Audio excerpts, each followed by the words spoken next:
Case 59।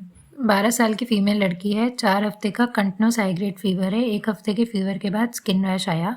ये skin rash फीको fever पे आता था, इवानेसेंट था एंड फिर सबसाइड कर जाता था। दैट इज़ माइल्ड इचिंग थी स्किन रैश के साथ एसोसिएटेड। साथ में उसको और पूछने पे उसने बताया कि transient in the left ankle joint 12 घंटे के लिए हुआ था, फिर ठीक हो गया। Similar pain in the small joints of one hand हुआ। इन्वेस्टिगेशंस एसेंशियली नॉर्मल थी except for neutrophilic leukocytosis and high ESR। Serial CBCs में ये न्यूट्रोफिलिक ल्यूकोसाइटोसिस बढ़ गया था एंड थ्रोम्बोसाइटोसिस भी आ गया था और ESR और ज़्यादा बढ़ गया था।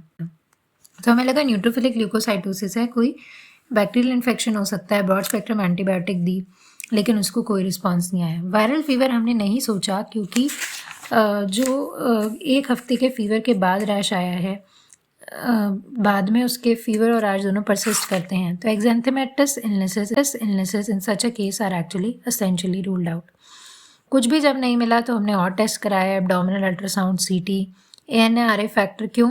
क्योंकि 12 साल की लड़की है, ऑटो इम्यून की डायरेक्शन में जाते हैं, साथ में कुछ जॉइंट पेन भी है कहीं कहीं, तो हमने SLE को भी रूल आउट करने की कोशिश करी।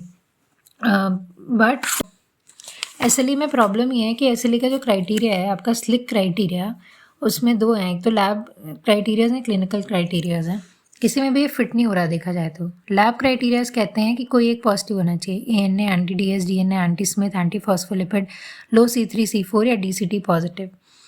क्लिनिकल क्राइटेरियाज कहते हैं तो क्यूटेनियस हो, अक्यूट क्रॉनिक अल्सर हो, या फिर एलोपेशिया हो, ये स्किन वाली मैनिफेस्टेशंस हैं। Then arthritis, serositis, renal. उसके अलावा सेल लाइंस में हिमोलिटिक अनीमियाज, थ्रोम्बोसाइटोपिनिया, ल्यूकोपिनिया। यहाँ पे क्या हो रहा है? Thrombocytosis, leukocytosis and no anaemia. ANA weakly positive आया, RA फैक्टर नेगेटिव आया, तो अभी भी कुछ ऑटो इम्यून हो सकता है, लेकिन SLE तो नहीं लगता।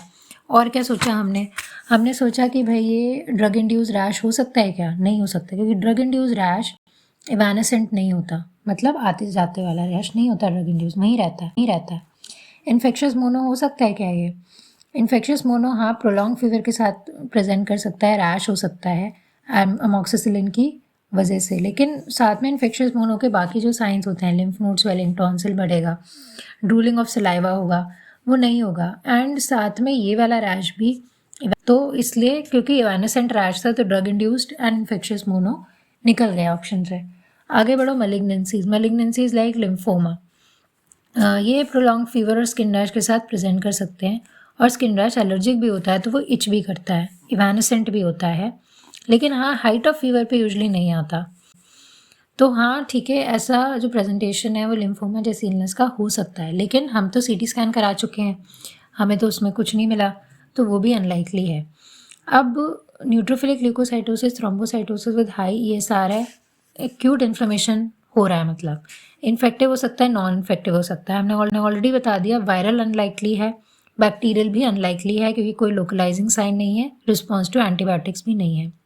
तो नॉन इन्फेक्टिव इन्फ्लेमेटरी में एक ऑप्शन हमारे पास SLE आता है, अभी हमने स्लिक क्राइटेरिया बताया, वो भी अनलाइकली है।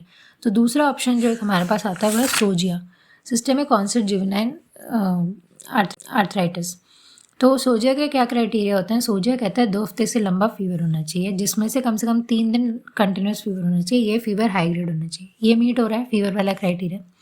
दूसरा वो कहता है मोर देन 1 जॉइंट इन्वॉल्वमेंट होना चाहिए for more than equal to 6 weeks. तो जॉइंट इन्वॉल्वमेंट है, 2 जॉइंट्स इन्वॉल्व हुए, साथ में इनमें से कोई एक चाहिए। टिपिकल रैश क्या होता है? टिपिकल रैश ऐसा ही होता है, पीक ऑफ फीवर पे आने वाला इवानेसेंट रैश। लिम्फ नोड इन्वॉल्वमेंट, हेपाटोमेगाली या स्प्लीनोमेगाली, सेरोसाइटिस, ये तो कुछ नहीं है, लेकिन फीवर कैरेक्टरिस्टिक है, आर्थराइटिस है, रैश है, तो सोजिया बन गया डायग्नोसिस। अब सोजिया में पहले हमने एंटी इन्फ्लेमेटरी ड्रग्स दिए, कोई रिस्पॉन्स नहीं आया।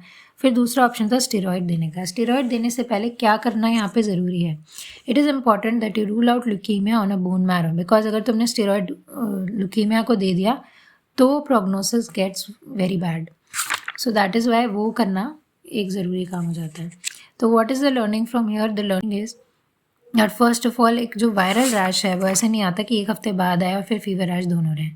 फिर ड्रग इंड्यूस्ड इन्फेक्शियस मोनो का रैश इवानेसेंट नहीं होता।